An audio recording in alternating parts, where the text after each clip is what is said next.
Next हमारा जो tab है, जो मेन्यू है वो है फॉर्मेट का। अब फॉर्मेट मेन्यू में क्या चीज़ें हैं ये आप देख सकते हैं। यहाँ पर सबसे पहले थीम है। अगर मैं थीम के ऊपर क्लिक करूँ तो ये बहुत सारे थीम्स आ रहे हैं यहाँ पे। बेसिकली आपने जब रिपोर्ट डेवलप करनी है तो उसके ऊपर प्री डिफाइंड कलर स्कीम जो है वो अप्लाई होती है। आप खुद से भी ये कस्टमाइज कर सकते हैं इन कलर्स को, या आप डिफ़ॉल्ट कोई भी थीम यूज़ कर सकते हैं। इसी तरह से डायरेक्शंस हैं। डायरेक्शन में शीट की राइट टू लेफ्ट करनी है, लेफ्ट टू राइट करनी है, सेल को लेफ्ट टू राइट करना है या राइट टू लेफ्ट करना है। मोस्टली लेफ्ट टू राइट ही होता है, लेकिन राइट टू लेफ्ट तब आप करते हैं जब आपने उर्दू और अरबिक लिखना हो इसके अंदर। उसके बाद फॉर्मेट है, ये बड़ा इंपॉर्टेंट है और ये बहुत ज़्यादा हम यूज़ करते हैं अपने एक्सेल के अंदर भी और गूगल शीट के अंदर भी। इसका मकसद क्या है? देखें, बाज़ औक़ात क्या होता है कि हमें नंबर्स को डेसिमल फॉर्मेट में लिखना होता है, बाज़ औक़ात हम नंबर्स को होल नंबर्स के तौर पे लिखते हैं। इसी तरह से अगर बात करें हम डेट की, तो डेट के बहुत सारे फॉर्मेट होते हैं। तो ये सारे के सारे यहाँ पे आ रहे हैं। ऑटोमेटिक फॉर्मेट है, प्लेन टेक्स्ट का है, उसके बाद नंबर आ जाता है, परसेंटेज का फॉर्मेट है, साइंटिफिक है, उसके बाद जनाब अकाउंटिंग है, फाइनेंशियल है, करेंसी, करेंसी राउंडेड है। राउंडेड का मतलब यह है कि डेसिमल प्लेसेस नहीं है। उसके बाद डेट है, टाइम, डेट और टाइम क्या है, ड्यूरेशन का है, यूएस डॉलर में है, ज़ीरो के साथ है, यानी कि कोई कॉमा सेपरेटर कुछ भी नहीं है। फिर डेट का एक सेपरेट फॉर्मेट है। उसके बाद करेंसी को भी आप कस्टम कर सकते हैं, डेट एंड टाइम को भी कस्टम कर सकते हैं और नंबर को भी कस्टम कर सकते हैं। अब इस सेल के अंदर हमारे पास क्या है जी, सेल के अंदर हमारे पास है डेट, तो हम ज़रा कोशिश करते हैं इस डेट को कस्टम करने की। जैसे फॉर एग्जांपल मैं यहाँ पे अगर लिखूँ, सबसे पहले तो मैं डी डी डी डी लिखता हूँ स्पेस MM डैश YYYY। अब मैंने क्या किया, डे को कंप्लीट लिख दिया, मंथ को शॉर्ट लिख दिया और ईयर को शॉर्ट लिख दिया। जैसे ही मैं इसको अप्लाई करूंगा तो मेरा ये वाला जो फॉर्मेट है, ये क्यों अप्लाई नहीं हो रहा? अच्छा ठीक है, ये इस तरह से होगा डे। ओके ओके ओके, चलें जी इसको करते हैं एक दफ़ा डिलीट और यहाँ से अब हम लेके आते हैं फॉर्मेट। डिलीट,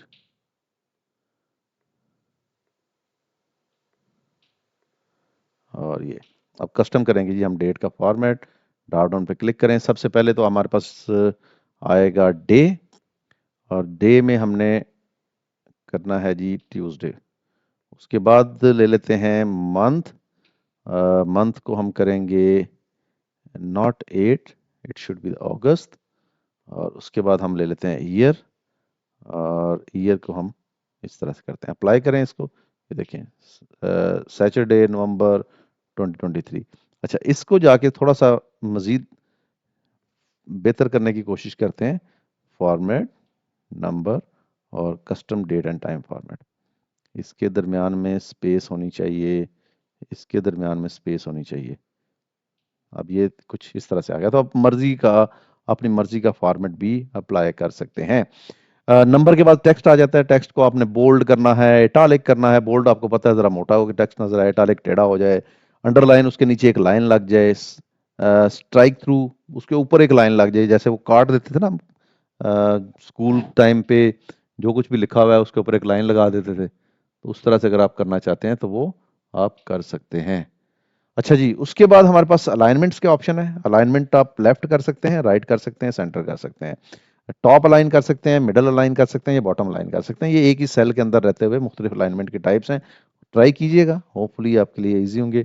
रैपिंग क्या है? एक तो ओवरफ्लो है, आपने लिखा वो अगले सेल के ऊपर से गुजरता हुआ निकल गया, जो शुरू में हमने ट्राई भी किया था। रैप है, वो जैसे ही लाइन आई उसके बाद वो अगली लाइन पे लिख देगा। जैसे ही अगली वो अगले सेल की लाइन स्टार्ट होती है तो वो ओवरलैपिंग नहीं करेगा, वो एक ही सेल के अंदर ऊपर नीचे लिखना शुरू कर देगा। और क्लिप का मतलब ये है कि जब लाइन खत्म होगी तो रिमेनिंग टेक्स्ट वो हाइड कर देगा, वो सामने नजर नहीं आएगा जब तक आप सेल का साइज बड़ा नहीं करेंगे।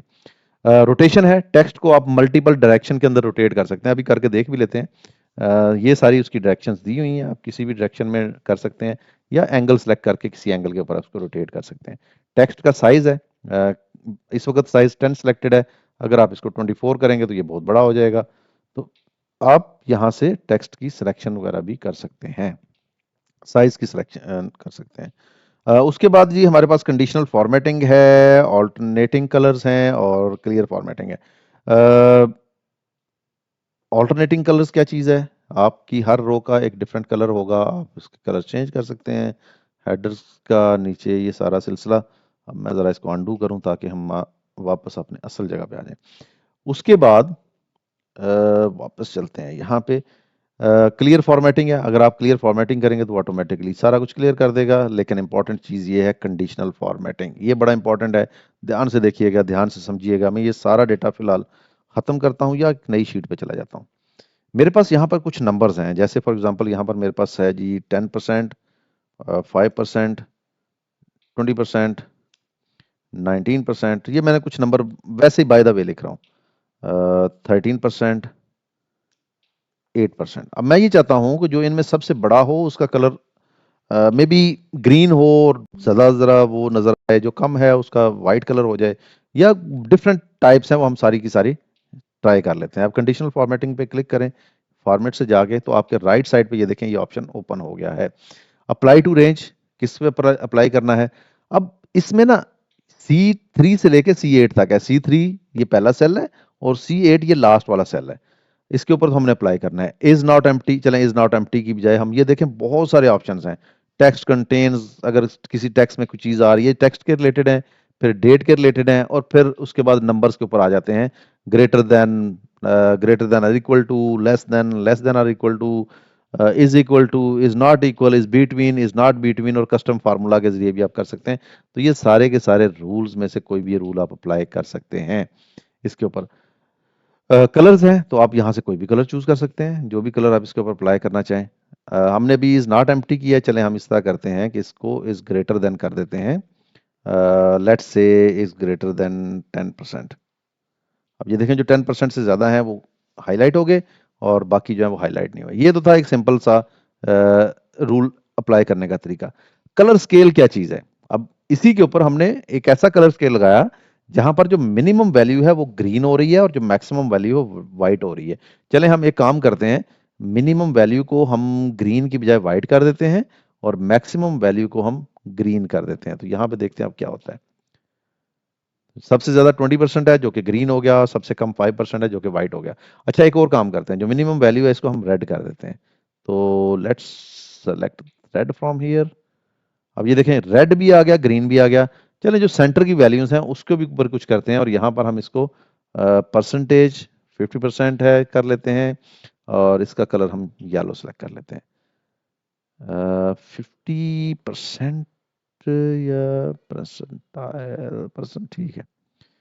तो ये हमारे पास अब 3 कलर स्केल के अंदर आ गया। जो मैक्सिमम था वो येलो हो गया, ग्रीन हो गया, जो मिनिमम था वो रेड हो गया, और बाकी इन बिटवीन जितने हैं उनके कलर अकॉर्डिंगली एडजस्ट हो गए, येलो टू रेड और येलो टू ग्रीन।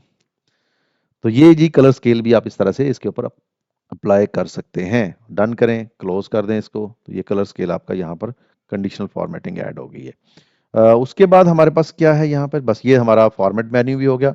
अब नेक्स्ट वीडियो के अंदर हम डिस्कस करेंगे डेटा मेन्यू और फिर टूल एक्सटेंशंस, और उसके बाद हम एक वीडियो के अंदर टूल्स करेंगे और फिर हम प्रैक्टिकली काम करने की तरफ आ जाएंगे।